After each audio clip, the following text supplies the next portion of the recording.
asalaamaaleykum mbokk mi ñu nuyu sénégalais yëpp di nuyu africains yi di nuyu ñëpp ñi nga xam ne ñu ngi seetaan di faral di ngi seetaan fii ci sunu télévision Teranga Info Teranga TV leen jox seen wàccuwaay comme d'habitude seen biir émission di leen dalal et puis di waxtaan mbirum actualité tey moom seen émission Allo la Teranga dañuy ñëw pour waxtaan comme d'habitude ak suñu ay consultant nara waxtaanee mbirum li nga xam ni lu tiis li nga xam ni moo dal Sénégal mooy génn àddina Thione Seck grand artiste bi nga xam ni bokk na ci kàngam yi nga xam ni jot nañu révolutionner la musique sénégalaise nara waxtaan ci sortie khalife général des Mourides bi nga xam ni jot na ko def pour faire un appel en tout cas ci gouvernement bi war a waxtaan tamit ci appel Layeen yi Layeen yi nga xam ni seen événement bi jot na ni Magal Touba amee ni Popenguine amee noonu la amee ci côté Layeen tamit nara terminé tamit ci fuitu investisseurs yi nga xam ni fu mu ne nii classé nañu Sénégal ci benn niveau bi nga xam ni tax na ba dina tax ba investisseurs yi xaw a daw alors tout le temps ñu ciy waxtaanee ak suñu ay kàngam suñu ay consultant kenn ci mooy Lamay Sène ngeen xam ko bu baax Lamay Sène bàyyi la nga nuyu ak gars yi. Bruno maa ngi lay nuyu di nuyu waa Sénégal waa àdduna fu ñu mënti nekk rek dina wax dal leen ak jàmm ci seen chaîne leader muy la Teranga TV. en tout cas tey moom dama leen defal confrontation tey moom am leen Lamay Sène kese kon ngeen ko gisee Mor mu ngi fii Mor le chroniqueur Mor tamit nga xam ni moom tamit xolam dafa màcc ci wàllu recherche ci wàllu gëstu tout comme Lamay Sène Mor ma bàyyi la nga nuyu ak gars yi. waaw voilà Bruno maa ngi lay nuyu di nuyu ñi nga xamante ni ñoo taamu la Teranga TV di ko suivre à travers le monde à travers l'Afrique au Sénégal aussi donc di leen jaajëfal ci taamu gu ñu taamu ñëw ci li nga xamante ni donc moom mooy heure bu baax bi ñu waxtaanee lépp li nga xamante ni moom moo concerné wàllu askan wi ak si seen li nga xamante ni mooy wàllu information ñu décortiquer ci wax suñu xalaat ni nga xamante ni noonu lañ ko xalaatee daal. jërëjëf Mor Lamay Sène ci yow lay tàmbalee gis nga Sénégal am na lu dal lu ñu daal lu tiis daal loo xam ne lu métti la loo xam ne dañu bett mu doon loo xam ne en tout cas ñu ciy profité di jàlle tous les acteurs du monde culturel xam ni tey ku xam tey Wally daf fekk ni xam nga kuy bàyyi ji mi di Thione Seck mi nga xam ni il fait partie des en tout cas ci kàngam yi nga xam ni ñoom ñoo yoroon musique sénégalaise jot fi jaar boo xam ne bu rafet nag ci wàllu musique nekk kàngam koo xam ne ay woyam kenn fàttewu ko ñuy profité di ci jaale famille am di ci jaale ay mbokkam di leen massaw ci li nga xam ni moo am di naan daal yàlla na ko suuf sedd ci kawam ban jàngat nga gisee mbir mi parce que jot na diis trop ci Sénégalais yi. waaw comme li ñuy wax rek quoi inna lillahi wa inna ilayhi raji'un yàlla dee la njëkk a bind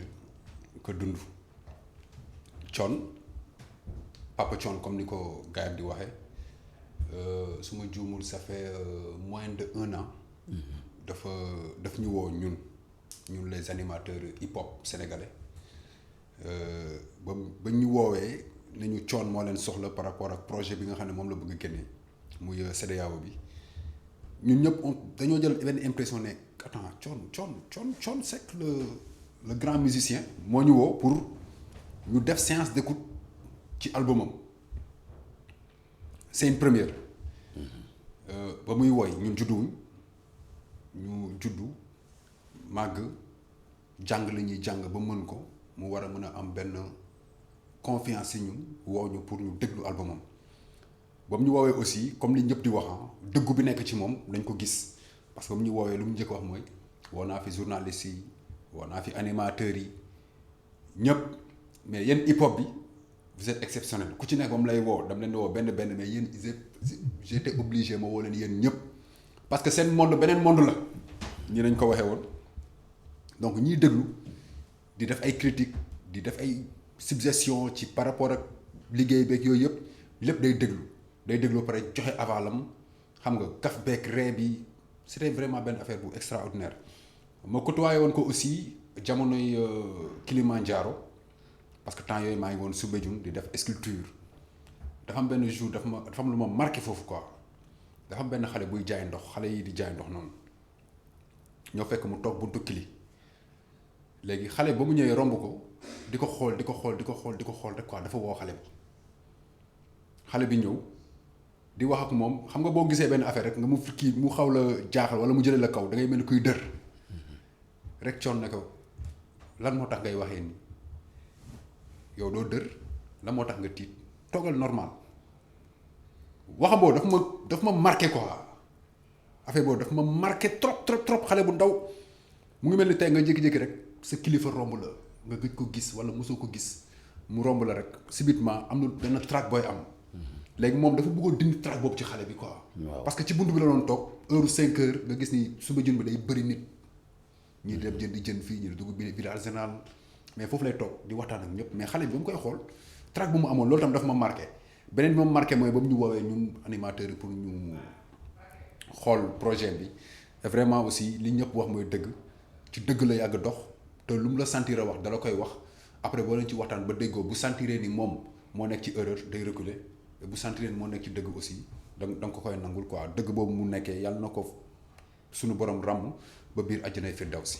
en tout cas Mor yaa ngi dégg li la ma seen wax. mu doon loo xam ne moom la Youssou Ndour sax confirmé. mu doon koo xam ne nee na ko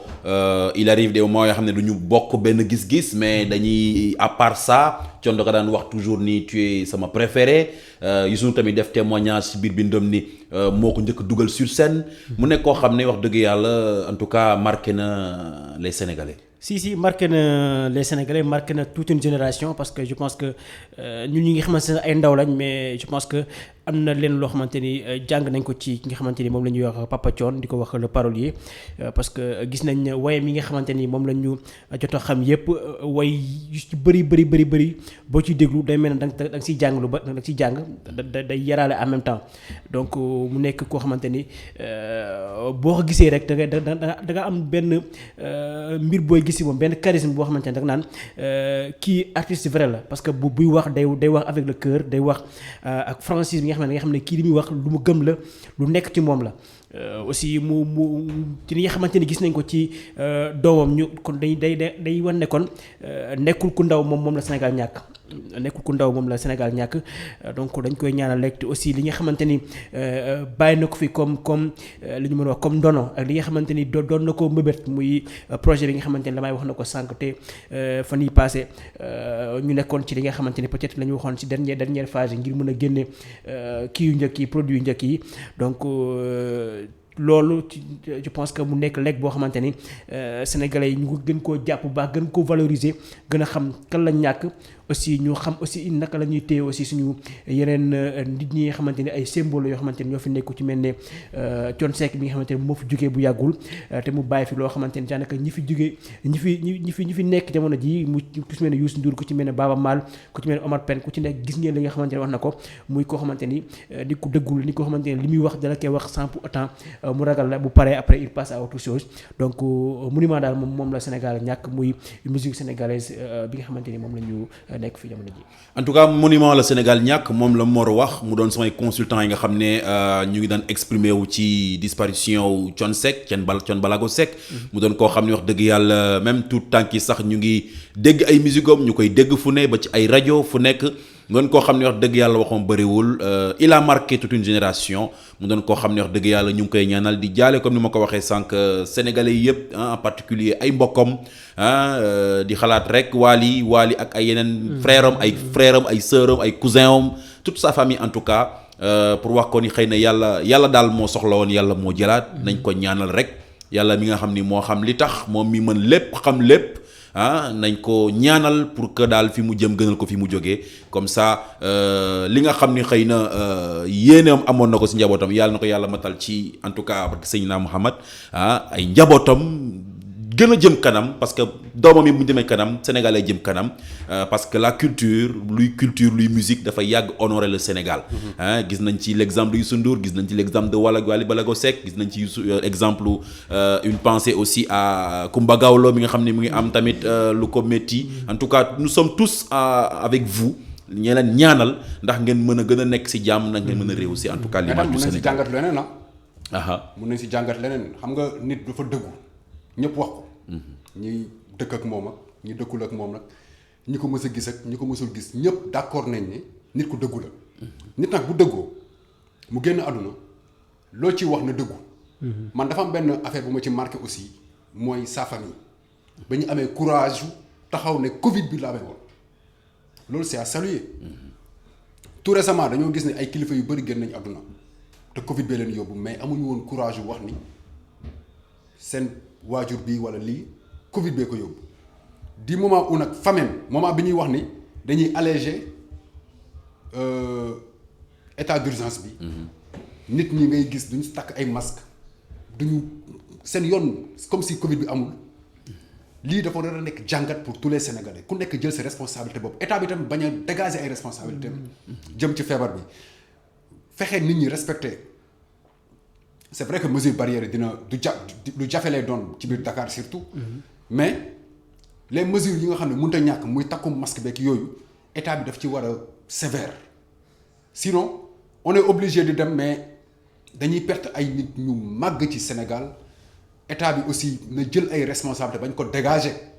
ba mu xool par rapport ak fi Sénégal toll tey ñu doon wax ni coow li amoon fii passé et tout tey nga bëgg a dindi état d'urgence bi c'est vrai couvre-feu bi gisuñu woon benn allègement bu mu ci andi woon mais fexe nit ñi respecter les mesures barrières day jafe mais masques yi lu gars yi war a mën a respecter la surtout tey bu ñu demee ba ñàkk monument bu mel nii et sa famille am courage taxaw assumer. que ni Covid bi la amee woon kon war na delloo si waat Sénégalais yëpp ku nekk jël ses responsabilités bopp et que ñu xeex ak mbas mi quoi. c'est vrai que loolu tamit lu am importance la parce que responsabilité la Covid bi mu ngi continuer di def ay lorange ci biir Sénégal mu doon loo xam ne war nañ ko moytu tëjji bi ñuy tëjji bi Macky Sall di bàyyi c'est vrai que ak circonstance la pour économie mën a dox mais nag ñun ñoo war a mën a def face lii génnee mbas mi ci réew mi mooy toujours port du masque. di respecter mesures barrières yi loolu mooy li nga xam ne vraiment bu ko Sénégalais yi jàppee mën nañu continuer suñu activité mais mën nañu tax ba Covid bi génn ci en tout cas mu doon loo xam ne appel la woon ci samay consultant ñi waxtaan ci mu doon loo xam ne dinañ ci gën dellu si waat parce que Covid baa ngi fi tant que Covid baa ngi fi ñu nit ñoo ngi fi pour vraiment participer ci ñu koy waxee di participer ci sensibilisation bi parce que askan wi il faut que ñu leen di wax dëgg il faut que ñu di wax li am pour que ñi mën a justement comprendre ni maladie bi daf ci am bu ñu weesoo loolu damay jaar toujours ci Mor gis nañu ni récemment gis nañu la sortie donc du khalife général des Mourides moom mi nga xam ne jot na déglu ñëpp jot na déglu ay kilifa yu mag jot na jouer un grand rôle ci en tout cas crise bi nga xam ne jot nañ ko jàll sànq mu doon loo xam ne dafa mel ni crise baa ngi fi ba léegi mer yaa ngi ci biir dëkk bi ba léegi la situation de ce pays mu doon loo xam ne ba léegi décrispé wul mu jot ci def ay actions yu leer mooy maanaam génn na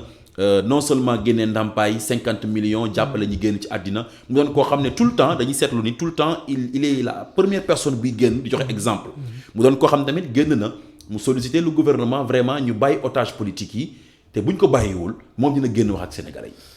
waaw voilà je pense que Serigne Mountakha je pense que ñëpp dañuy rafetlu li nga xamante ni mi ngi koy def ci ay gestes à chaque fois bu Sénégal soxlaa dara. je pense que bokk na ci ñi nga xamante ne dañ ko génn daal di def geste que ce soit mu nekk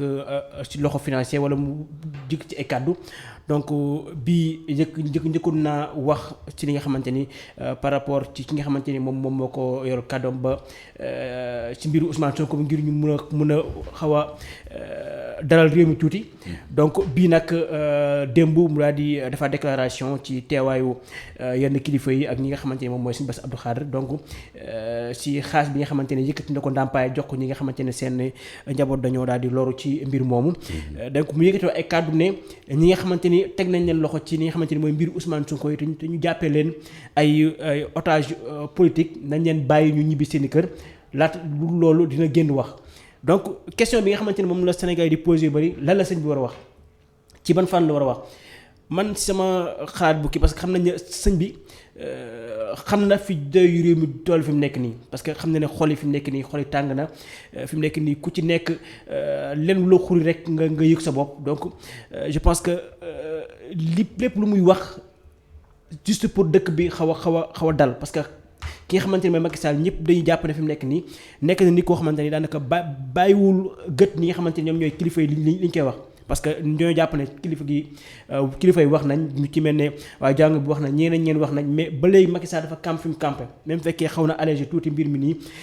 pour mbir mi xaw a nooyoo tuuti mais ñu bëri dañoo jàpp ne fi mu nekk nii Macky Sall pareegul coow li nga xamante ne moo ñeel wàllu Ousmane Sonko waral sëñ bi daal di génn ne joxe nañ lii waaye li nga xamante ne mooy Ousmane kii di Macky Sall na bàyyi otage yi ñu ñibbi seen i kër ki nga xamante ni moom mooy Guy Marius Sagna mi ñu jàpp na fi mu nekk nii daan nañ ko yóbbu beneen kaso bi nekk fa nga xamante ni daanaka c'est hors Dakar. mu nekk te mu ngi woon ci grève de la faim. grève de la faim te nee nañ sëñ bi sax yëkkati na ay cadre pour mu bàyyi boobule grève donc je pense que nee nañ dina ko bàyyi donc loolu lépp nga xamante ni suñuy kilifa ñu ngi koy def parce que Sénégal dafa am lu mu tëddoo. Macky Sall loolu la war a comprendre dafa war a comprendre ne kilifa yi dañu fay yàgg dañu yàgg wax suñu ay njiit di bàyyi c'est au-delà ci moom. ki nga xamante ni moom mooy ñoom Senghor mooy ñeen dañoo yàgg am relation ak ñi nga xamante ni ñoom ñooy kilifa diine yu fi nekk que ça soit Mouride que ça soit Tidiane que ça soit Layène gisoo à chaque fois bu coo amee nit ñi dañ naan ñoo ngi fàttaliku ay temps ba nga xamante ni Mamadou Aziz bu waxee xelib dal donc Macky na xam ne fi mu nekk nii dëkk bi yooyu moo koy doxal bu jéemee taxaw bu bëgg a ne moom li mu am li ko neex mooy am je pense que du avancer parce que ñooñu ñoom ñoo ëpp dayoo ci li nga xamante ni mooy dëkk bi te nit ñi dañ leen bàyyi gët donc na bàyyi xel ci loolu nga xamante ni moom la sëriñ bi wax mu plié ci loolu banaa irréparable di ñëw bu ko fee nag muy réccu alors que béy way na mbuus. en tout cas na bàyyi loolu balaa l'irréparable di ñëw ngir vraiment jàmm am ci réew mi bu doon loo xam ne lancé en tout cas wu xalif général des Mourides sortiom mu ngi doon vraiment ndàmpaay yu mu génnee joxe toujours l'exemple. mu doon koo xam ne tout le temps bi fii mbas mi duggee moo njëkk génne xaalis génne ay mbana jàppale ñi nga xam ne ñoo néew doole mu doon toujours koo xam ne wax dëgg yàlla dañ koy ñaanal rek. mu yàgg fi mu yàgg en tout cas jiite mbooloo mi di leen teg ci yoon mu doon loo xam ne Sénégal vraiment dafa soxla loolu dafa bokk ci fondement wu stabilité Sénégal parce que à chaque fois bu Sénégal demee ba métti ñu foog day basculer wu dañuy gis liggéeyu kilifa diine yi day tax ba dëkk bi day delluwaat fi mu ne woon ndax ñooñu dara ëmp leen xam nañ daal ni yàlla daal mooy yàllaa xam lépp waaye yàlla dafa am xam-xamam di bàyyi ko ci ay doomu aadama mu am ay nit yu mag yoo xam ne fii Sénégal yàlla moo leen may xam-xam boobu ba nga xam ni xam nañ lépp li nga xam ni moo fi xew ñuy toog di ñaanal réew mi fu kenn dul fekkee ñu ngi def ay ñaan ñu ngi def lu ñu mën pour que stabilité am moo tax ñuy naan tout le temps Sénégal ku ko bëgg a taal yow yaay tàkk benn bopp la kenn mënu ko xar ñaar mu nekk loo xam ne la may sànn yaa ngi dégg li sunu consultant Mor wax ci wàllu mbir mi. waaw Mor lu mu wax dëgg la ma ne Senghor ba mu fi nekkee Baye Niass da doon wañaar loxoom léeg-léeg sëñ Fall da doon wañaar loxoom muy bàyyi te daaw ko jëlee defet Abdou Diouf maam Abdou ñaata yoon la wañaar loxoom fii sëñ Mansour ñaata yoon la wañaar loxoom fii Ablaye Wade sëñ Saliou ñaata yoon la wañaar loxoom fii ñoom sëñ Baara ñaata yoon lañu wañaar fii loxoom kilifa diine bu fi nekk wañaar nga loxo président bu fi mën a nekk te mosoo ko jëlee defet da ngay bëgg def benn affaire ñu wañaar sa loxo nga bàyyi te doo ko jëlee defet au contraire da ngay am sax audace bu taxaw publiquement ne sëñ bi ba ma ñaanee damaa bàyyi loolu honneur la ci Sénégal parce que gis nga Sénégal bu ñu dindi woon république suñu kilifa diine ñooy taxaw loolu c'est très important ñi ci bàyyi xel président de la république warul jàppee ni dernier discours am bu mu def ci coow li am nii da ko jàppee defet xaw ma nag da ko jàppee defet wala ñu ko jege ñoo ko jàppee defet ba tax muy def yenn yi parce que sorti sëñ bi appel bu fort la parce que sëñ bi su demee bay menacé là y a problème bàyyil ñi sinon man sa bopp dinaa génnee sa bopp te dinaa wax ak sénégalais yi lan la sëñ bi war a wax ak sénégalais yi ndigal lay jox sénégalais yi wala day am fu muy yóbbu sénégalais yi lan la fas yéene wax loolu aussi il faut que ñu tirer ci benn leçon. muy loo xam ne Sénégal maanaam sëñ bi du seetaan mukk li nga xam ne day taal réew mi. balaa ñuy taal réew mi moom dana génn wax leen yàlla may damay faral di ko wax fii ne Macky Sall wala boog président Macky Sall na xam ne dafa jiite moom ñi mu ëpp xam-xam ak ñi ko ëpp xam-xam ñi ko mag ak ñi mu mag loolu il faut que mu ci veiller bu mu jàpp ni il est le président de la République que moo ëpp xam-xam Sénégal ñëpp ñii am nañu xam-xam ci zahir ñii am xam-xam ci baatin te loolu yëpp yàlla moo leen ko may sëñ bi da nga xam bu tëjoo lan lay gis ñun xamul parce que peut-être que suñu dayo eggul foofu sëñ bi mun na tëju benn semaine ñaari semaine weer ñu tëju ko wéet ak seen borom yi leen yàlla di wonu la ko wonu ko Macky Sall. kon su ma la déggee si Sénégalais yi may seetaan nii dafa mel ni comme sëñ yi nekk Sénégal kilifa diine ni Sénégal dañuy guddee di fanaanoo di seet lii xew ci réew mi. gis nga di ko saytoo da ngay dégg xëlwa da ngay dégg xëlwa wala léeg-léeg nga bëgg dem seeti benn sëriñ nga woo bëkk néeg mu ne la sëñ bi dafa fatu loolu boo ko déggee mooy sëñ bi dafa dugg ci biir néeg imagine nga dugg ci néeg weer tey sa kurus wéet ak sa borom lekk ak naan yëpp la lay fekk léeg-léeg mu dikkee la noo xam ne sax lekk doo ko tal ma jox la nag benn anecdote ci dem si yàlla Sidy Lamine des fois dañ doon toog nga gis ko télé nga naan non Sidy dafa feebar ça arrive nga gis ko nag mais Sidy jeex na de nga toog une semaine 2 semaines rek mu jëlaat forme bi loolu xëlwa moo koy def dafa diis léegi ñoom boo tëjoo am na lu la suñu borom di won yow rek boo ko tëjee bu ñu la joxoon secret yenn secret nga tëju wéet ak sa borom am na ay baat yooyu joxe yàlla suñu borom da lay jege da lay won carrément lii war a ñëw ak li warta ñëw lii bu ñëwee lii moo koy saafara mais tey ñoom yàlla bu leen wanee yooyu ñu wax ak njiitu réew mi jàmmi réew mi la. c'est pas pour rien ñu ne xam nga yaa ngi koy wax léegi ku bëgg a taal réew mi yow sa bopp yaay tàq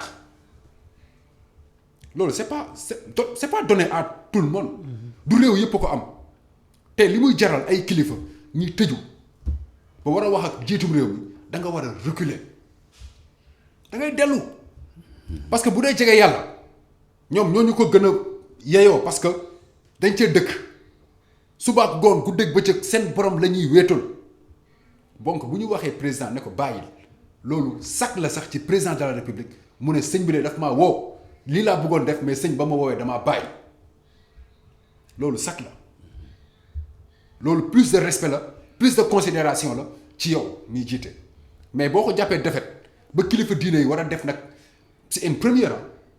publiquement sëñ bi di tëkku benn institution que lii boo ko deful dinaa def lii c'est une première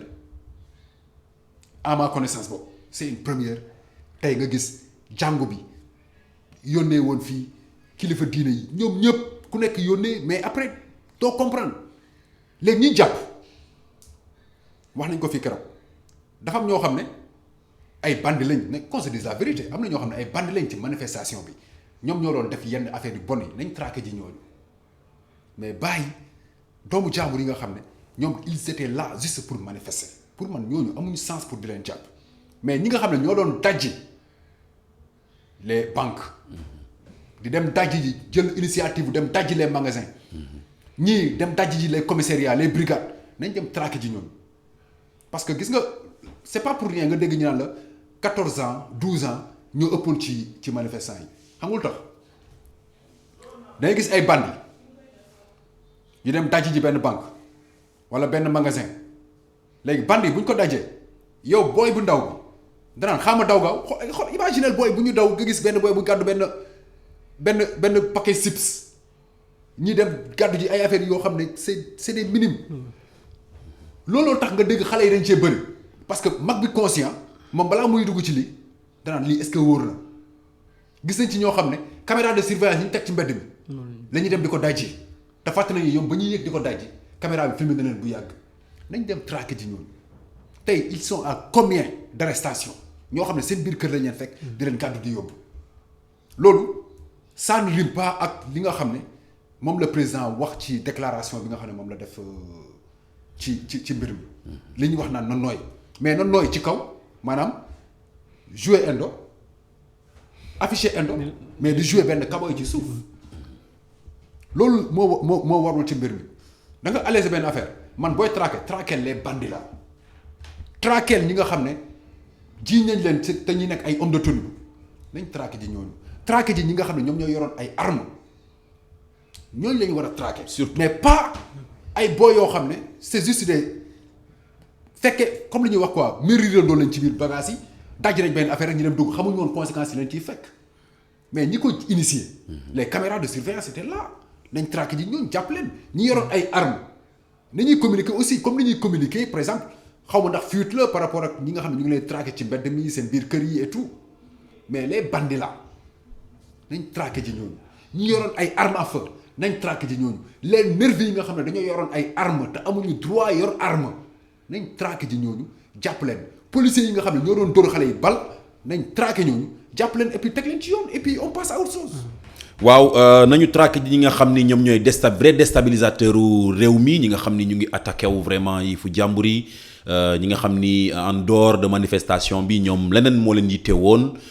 dugg di yàq nit ñi di yàqal seen liggéey di yàq liggéeyu en tout cas magasin yi di tirer ci ay bal loolu moo nekkoon ennemi wax daan mbir mi parce que bu nekkoon manifestation rek la woon du doon lekk loo xam ne lu métti parce que gis nañ fi exemple policiers yi ak xale yi bu ñu daan xeex ba policiers yi benn moment le responsable mu sonn bëgg noppal ay éléments mooy leen xale yi arrêté leen xale yi ñëw nañu nekk ak policiers yi ça a vraiment montré beneen sama yaram sax dawoon na bés boobu pour wan ne ni xale yi dañuy dem gis seen i mag ñii seen i mag lañu ñii seen i rakk lañu donc ñun à part ñoom seen tenue de policier ñu ngi ci kër yi ay frères lañu ay sœurs lañu mu doon loo xam ne wax dëgg yàlla métti kii na loo xam ne vraiment loo xam ne war nañ ko xoolaat pour que réew mi am jàmm. waaw voilà lu ñu war a xoolaat la lu ñu war a xoolaat la bu baax a baax parce que fi mu nekk nii réew mi moom moo ci nar a ñàkk te Macky Sall na bañ a teg boo xam ne moom moo nekk au monopole ci lépp parce que. kilifa yi seet ay kilifa dinañ mais ils sont bien informés xam nañ xew ci dëkk bi parce que gis ngeen ki nga xamante ne peut-être moom la ñu waxoon ne dafa moom moo démissionné woon muy le capitaine Omar Touré ba mu fa jógee dem na fi nga xamante ne moom mooy Touba dem seeti ji kilifa yi waxtaan ak ñoom mag ki nga xamante ne moom mooy Ousmane Sonko dem na fa ay yéen mbir donc ñoom même fekkee ay kilifa lañ ay kilifa dinañ am nañ information yi nga xamante ne moom moo xew ci biir réew mi donc ki nga xamante ne peut-être lañ xam ne fi mu nekk nii dañoo jàpp ne dafa nekk ci njuumte ñoo la Macky Sall da nga nekk ci njuumte dellul donc dafa dellu il est forcé bu dellu parce que moom daa am fu mu jaar ba egsi fi nga xamante ni moom mooy réew mi tëbul tëb rek ñëw def ci réew mi jaar na ci kilifa diine ku fu ne bu ne dem fa solliciter pour ñu jàppale ku mu accéder ci li nga xam mooy pouvoir bi donc moom da bañ a xam li niñ naan ku fàtte li la fal li lay folli day yomb donc Macky Sall na bañ a fàtte li nga xamante ne moo ko fal ba mu fi toogee ba léegi je pense que ñëpp gis nañ ne li nga xamante ne moom mooy cohésion bi amoon ci diggante kilifa diine ak ñi dafa xaw a taché parce que ba mu fi ñëwee li mu njëkk a wax mooy ñëpp ay citoyen ordinaire ba mu àndoon fi benn xuloo bu mag ci diggante ñi nga xamante ni ñoo nekkoon di ànd ak le feu Cheikh Béthio ak ñi nga xamante ni ñoom ay kiyam ba ñoom nanguñu woon ñu sax la moo tax mu naan kilifa yi ay citoyen ordinaire lañ donc nag xoolaat méthodologie bu fekkee daa am ñoo xamante ne peut-être ñoom ñoo koy conseil yenn conseil yi na xoolaat bu baax a baax fu muy teg tànkam parce que fu mu nekk nii li muy fooyee wóorul parce que ku mel ne si mu ndaxaa dafa am doole bu mu am si dëkk bi nu mu ko amee ci murid noonu la ko amee ci tijaan noonu la ko amee ci muy chrétien yeeg ñëpp parce que ñëpp dañ ko bëgg koo wax danaa la borom mbég mi lay wax donc na bañ a pousser nit ñi ci li nga xamante ne moom mooy la parce que fi mu nekk nii murid ñëpp seen xel li ñuy xaar mooy sëñ bi bu génne lan la war a wax te li mu wax ñoom dañ koy def que ça soit les mourides que ça soit les tidianes que ça soit ñëpp lépp sëñ bi ne lii laa bëgg ñu kii ko ci loolu ñuy doxee donc na jéem a apaiser comme li ko Lemay waxee du defet ci moom juste dafa war a soumettre ci li nga xamante ne mooy réalité sénégalais parce que li am Sénégal nekkul moo am France bu leen neexee président bi ne lii laay def mais Sénégal laataa ñu def leen kilifa yi ñoom dañuy joxe seen point de vue ba pare ñu soog a valider li nga xamante ne moom moo ci am muy ci côté élection yi lu ci mënta am loo si gis dañuy dem gis ñi nga xamante ñooy kilifa yi que ça soit ci jàngu bi que ça soit ci musulman yi ñëpp dañoo booloo nekk benn donc Sénégal loolu lañ ko mës a xamee donc nañ continuer ci loolu rek bañ a indi force tiraillement ci diggante ñi nga xamante ne ñoom ñooy gouvernement bi ak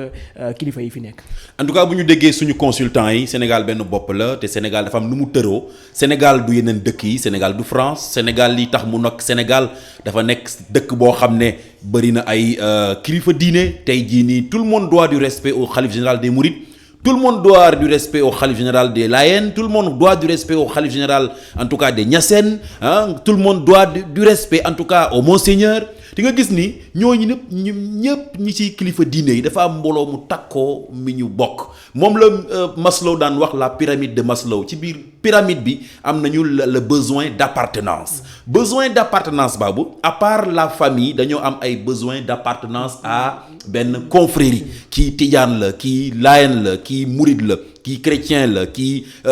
ñaseen la mu doon loo xam ne looloo fi yàgg am Sénégal te ñoo ñëpp daan communier ndax boo demee Touba bu màggal Touba xewlee da ngay gis ni délégation yëpp dañuy ñëw loolu sama kanam la kenn du ma ko nettali ndax damay dem faral di dem ak journalistes yi dem toujours Touba da ngay gis ni toutes les délégations viennent ziar si sëriñ bi nuyu wane ni Sénégal ñun fii benn bopp la di ñaanalante jàppalante di doxalante di duggalante loolu moo waral ba Sénégal nekk tey kon nag mu doon loo xam ne le président de la République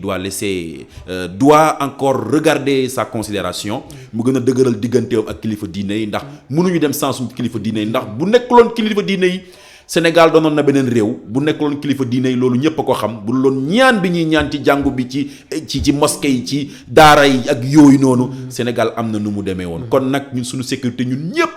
vraiment gannaaw yàlla vraiment nañu wax ni suñu kilifa diine yi ñu ngi ciy jouer rôle bu mag mu doon loo xam ne transition boobu dafay tax ba ma jàll ci Layeen bi ci moins appel bi nga xam ni appel Layeen yi la malgré condition bi ni mu fa demee appel bi ñu ngi ko organiser en prenant toutes les dispositions comme ni ñu ko waxee mais bëgg jiital vraiment li nga xam ne mooy sàkku ñaan sàkku en tout cas gën a commémorer li nga xam ne moom moo fi nekk mooy appel bi loolu noonu ban niveau ngeen ko jàngatee muy Lamay Sène ma ñëw ci Lamay Sène. waaw xam nga gis nga Sénégal loolu mooy doole tey nga ñëw Popenguine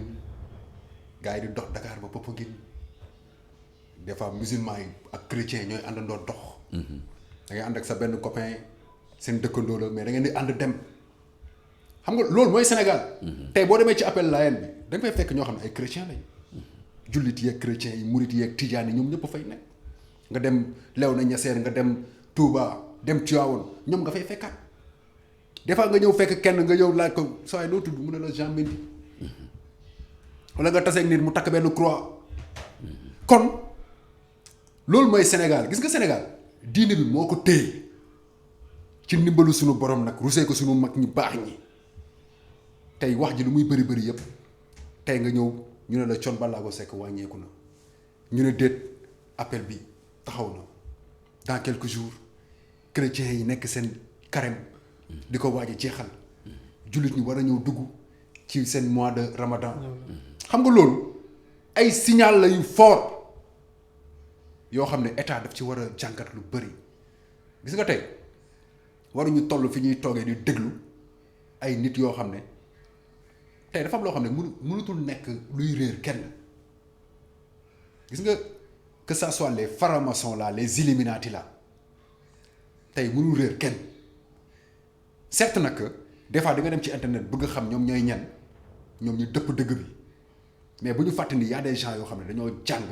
xam. def gëstu bi hormis internet xam dëggantaan yow am na loo xam ne boo ko defee tag dañuy xam ne defoo lii pour sa sago bopp mais da nga kaa def pour lii waruñu toll foofu Sénégal waruñu toll Sénégal fi ñu naan dañuy lewal góor jigéen ak duñ ko lewal loolu waru sax bokk ci sunu idéologie que dañ koy lewal dañ koy daganal ak duñ ko daganal loolu waru sax nekk ñun li ñuy débat que musulman que chrétien amul kenn ku ko nangu ci loolu kon waruñu toog Sénégal sax naan non dinañ ko fi dugal de duñ ko nangu de nii ak nii loolu warul bokk sax ci li ñuy d'accord kon doole Sénégal moo ngi nii mooy li nga wax ci appelu Layeen beeg yooyu boo fa demee chaque jour que Dieu fait nga dem ci église bi nga dem ci jumaa yi nga dem ci jàkk yi demal ci wasifa yi ci xadara yeeg yooyu chaque jour que Dieu fait baatu yàlla lañ fiy tudd man damay dégg léeg-léeg ñu naan la dialogue islamo-chrétien j'ai jamais accepté ce nom musuma d'accord ak boobu tur dialogue musul am lan lañ koy doye lan man ak Vincent ay gaayan lañ man ak Mendy ay gaayan lañ dañuy demalante dañuy dikkalante ah. maanaam boo déggee dialogue day fekk. mais dialogue coow moo am moo tax ñu ne dialogue ñu ne dialogue politique bi. te fekk dialogue problème amu fi ba ñuy coow ba ñuy dialogue dialogue politique parce que am na problème. waaw moo tax ñu bëgg dialogue mais chrétien ak musulman amul problème lan lañ fay def dialogue il faut que tur boobu ñu xoolaat ko aussi on n'a pas besoin de ce dialogue islamo-chrétien pourquoi Sénégal fii ñun ñëpp ay ci gëm yàlla lañ à 100% des croyants 95% musulmans 5% chrétiens mais à 100% on est des croyants loolu doole la suñu waa ji doole la loolu dañ ko war a exploiter waruñ ko foowee état bu fi ñëw tam loolu da nga ko war a demee xam ne réew mi nga jiite c'est des benn réew la boo xam ne y a que des croyants parce que s'il y avait pas que des croyants ñi nga xam ne duñu ay croyants gëmuñu yàlla gëmuñu yonent gëmuñu kenn la moo tax duñu fës kan nga mës a gis Sénégal fii mu taxaw yuuxu yëkkati baatam mu ne la man je suis un franc-maçon mës nga ko dégg à part que nit ñi ñooy laam-laamee ni yow moom nga wax doo moom kan ci ñoom moo sañee taxaw mu ne la man je suis un protestant kan moo ko mës a def et pourtant da ngay nekk chrétien nga taxaw oser le ton je suis chrétien nga taxaw oser le ton je suis musulman et pourquoi kenn ci ñoom du oser taxaw mu ne la je suis un franc-maçon illuminati wala je suis un homosexuel wala li ak li kenn ci ñoom sañu ko kon ça veut dire que li ñu nekk du dëgg xam nga la mooy dëgg li nit sañ a taxaw mu ne la je suis nangam man j'ose taxaw ma ne la je suis un musulman croyant et pratiquant je suis un disciple de Maulana Cheikh Ibrahim Niass ah mais loolu c'est pas donné aw ñi nga xam ne ils sont là que pour le diable c'est très important loolu ñu koy bàyyi xel ci Sénégal. en tout cas mu nekk loo xam ne vraiment yaa ngi koy dégg Mor mbirum appel bi dafa nekkaat beneen symbole ci événement religieux yi nga xam ni mooy am Sénégal ndax Sénégal moom bu ñu nee Touba jóge fa dañuy ne appel bu ñu nee appel ñu ngi ne Tivaouane bu ñu nee Tivaouane nee nañu Popenguine mu doon ay événement religieux yoo xam ne dafa bokk ci cosaanu Sénégal daal mu nekk ay fondement yoo xam ne loolu moo waral cohésion bi fi am. loolu noonu nan nga ko jàngatee tam. waaw loolu dafa nekk loo xamante ni je pense que dafa nekk lu rafet parce que boo nee appel bi sa xel da njëkk a dem ci li nga xamante ni moom mooy Dakar parce que Dakar événement bi gën a mag ci affaire religieux à part li nga xamante ni moom mooy suñu mbokk chrétiens yi li ñuy fal di def ci Pâques beek yi messe yi ñuy def ak yooyu. Pâques li nga xamante ni mooy jàmmalaay bi ak waa Yoff bi loolu mooy événement bi gën a mag te dafay rassembler ñëpp. parce que day gis koo xamante ni chrétien la mais day dem ànd ak ay xaritam dem bokk ci li nga xamante ni moom mooy commémoration wu appel boobu parce que lépp ci mbir yàlla la li nga xamante ni moom mooy mois bi ñu nekk nii rek dafa nekk loo xam symbole boo xamante ni Sénégal lañu ci war a bàyyi xel bu baax parce que si biir mois bi si lañ fekk li nga xamante ni moom mooy Kazu Rajab ci biir mois bi si lañ def li nga xamante ni mooy appel bi si biir mois bi si lañ nekk si nga xamante ni moom mooy carême bi ñu waaj a génn carême enchaîné directement ak koor gi donc mu nekk yoo xamante ni dañ cee war a inspiré wu xam ne donc Sénégal fi mu nekk nii war nañoo mën a xam ne li ñu boole tàqale wuñu donc nañ ko bàyyi xel bu baax dafa ko wax dafa ne waruñoo bàyyi ñoo xamante ne dañuy jéem a imposer yoo xamante ne ay mbir góor jigéen nag yooyu te ñi nga xamante ne ñoo suñu ay kilifa duñ ci wax mbokk lu leer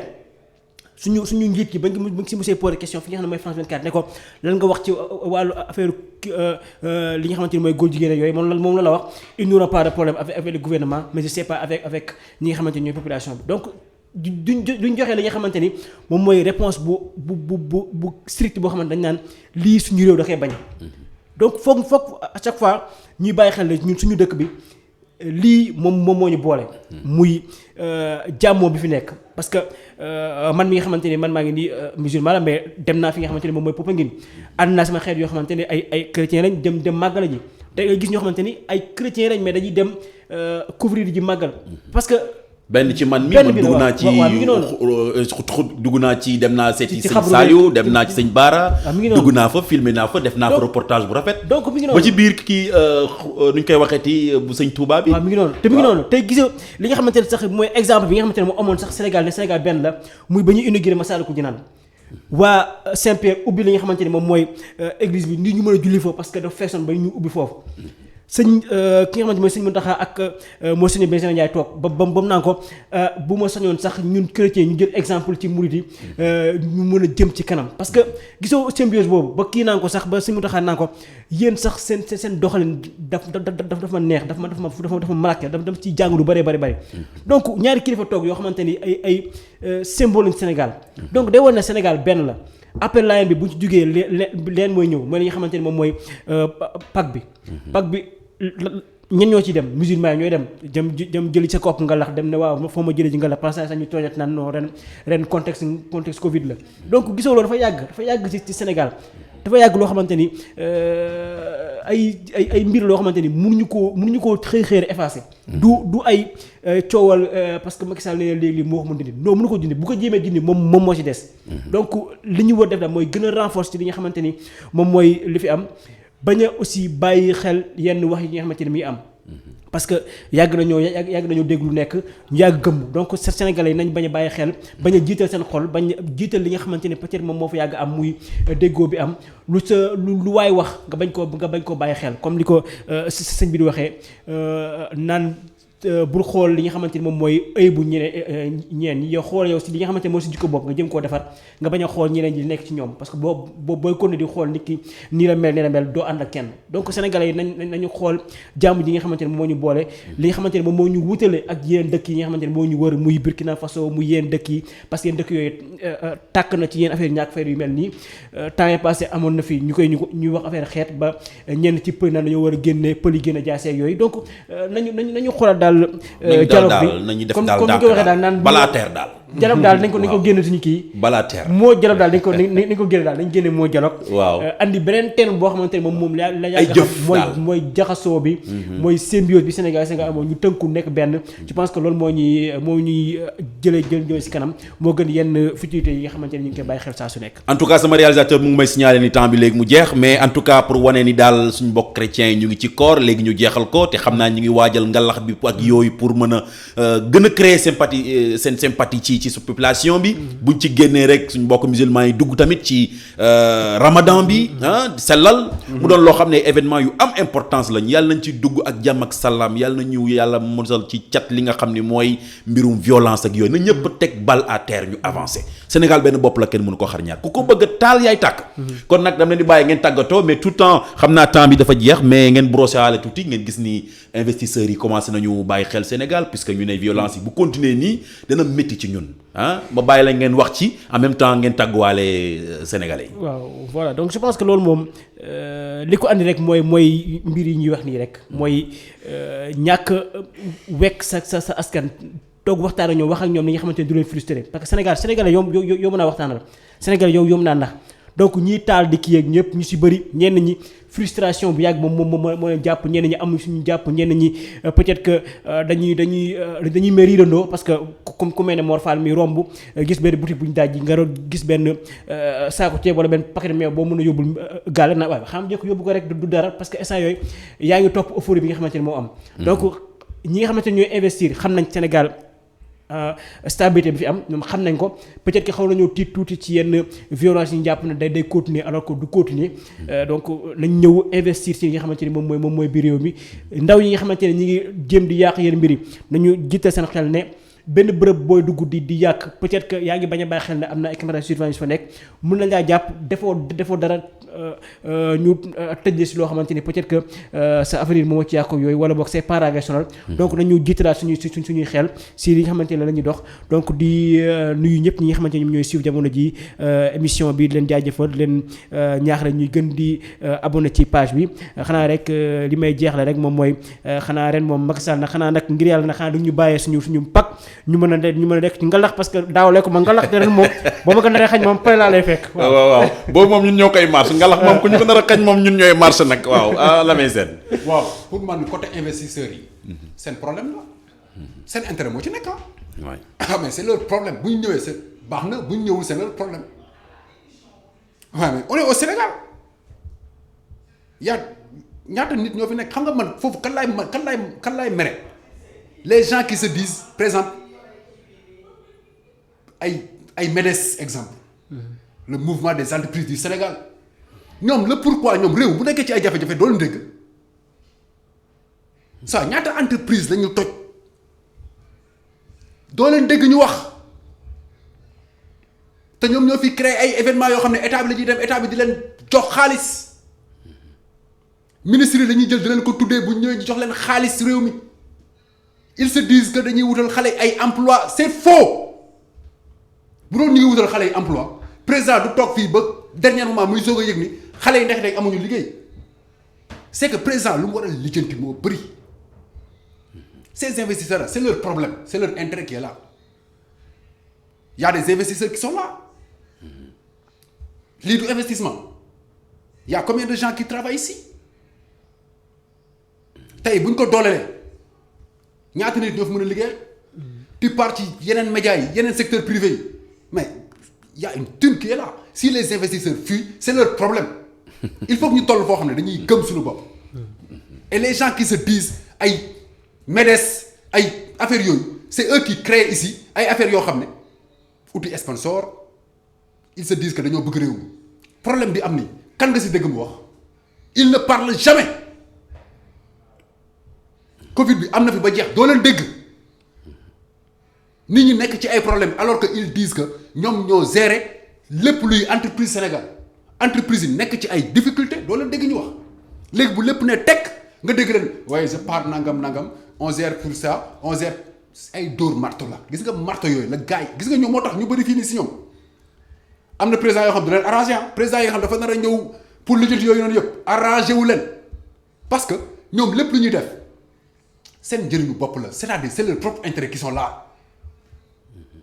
ils se disent que dañuy dem jëli ay investisseurs dañuy dem ay dóor marto la président il faut que mu yeewu ci loolu aussi parce que ñooñu dañuy ñëw gëmloo ni y a 100 jeunes wala 1000 jeunes yoo xam ne postulé nañu pour am emploi ñun dañ leen koy wutal ay dóor la xam la lañ ci soxla président subventionné leen benn 10 millions 20 millions voire 50 millions ñu jël ko def ko seen ay compte te xaalis boobu xajoon na ci ay jeunes il faut dire ce qu'il est li am ci réew mi président bu dee am na ñu la nekkal ci pax mi te duñ la wax li nekk ci kaw ñun ñooy sa conseil numéro 1 peuple bi liy dox fii mooy que gars yi dañuy dóor marto chaque jour que jëfee dina gëmloo ni waaye dañuy wut fii emploi wala benn projet bu ñëw projet bu ñu la andil dafa war a am enquête est-ce que réellement yow ba ñu la joxee xaalis bi da nga ne woon da ngay wut emploi nangam de jeunes mais na la andi rapport bi mais gars yi di dóor marto chaque jour ces investisseurs boo leen ñëwee on a des investisseurs ici chez nous seen intérêt moo fi nekk dañoo am ressource bu nekk ci ñun que ça soit géej gi suñu ressource la investisseur bu ñëwee am nañu di jënti bu ñëwee fii pour ubbi ay marché wala affaire demee noonu bu ñu ko ubbiwul ay sénégalais ubbi ko y a combien de sénégalais yi fi ubbi ay supermarché wala leneen ak leneen y a que des sénégalais qui sont là alors que xaalis ci Sénégal bi lay desal investisseur bu ñu ñëwee seen intérêt moo fi nekk bu ñu fi ñëwul ñoom ñoo xam Sénégal avant investisseur di ñëw existe na bu investisseur ñëwee baax na bu ñëwul seen problème la c'est leur intérêt c'est aussi simple. nooy tàggatoo. di la gërëm di la sant di gërëm waa Sénégal yëpp di leen wax yàlla na jàmm yàgg ci réew mi di jéggalu nag bu dee dañ fay wax loo xam ne dafa dépassé def jubluñu ci woon lu dul defar bu lu fi baax nag yàlla suñu borom la di leen gërëm di leen sant ba beneen yoon. en tout cas mu nekk loo xam ne ñii mooy samay consultant seen yaram du tàngee des fois nag nii lay mel nag waxu sénégalais la waxu deret bi la ndax ils se sentent sénégalais ndax boo demee yeneen dëkk yi tey doo dem mukk yenn dëkk yoo xam ne dañuy privilégié yeneen dëkk bàyyi seen doom. tey jii nii ñoom koo ci gis dafay def une privatisation seen ay ressources li ci compal la ñuy def yeneen réew yi kon nag ñun Sénégal nañu faral di dooleel ñi nga xam ne ñooy suñu ay mbokk suñu ay investisseurs suñu ay en tout cas acteurs privés ñi nga xam ni bëgg nañu dugal seen xaalis fi Sénégal ndax xaalis mi des fi ndax xale yi mën koo njëriñoo yàlla na yàlla dem kanam c'était seen émission La Teranga allo La Teranga ma bokk ko en tout cas ak sama consultant Lamay Sène ak sama consultant Mor di leen nuyu di leen jox rendez-vous beneen yoon fii ci Teranga Info Teranga TV fii la mburu mi di gën di xayom-xayomee plutôt que sama mag Lamine Samba nu mu koy waxee di leen nuyu di leen jox seen wàccuwaay di leen wax beneen merci beaucoup à la prochaine.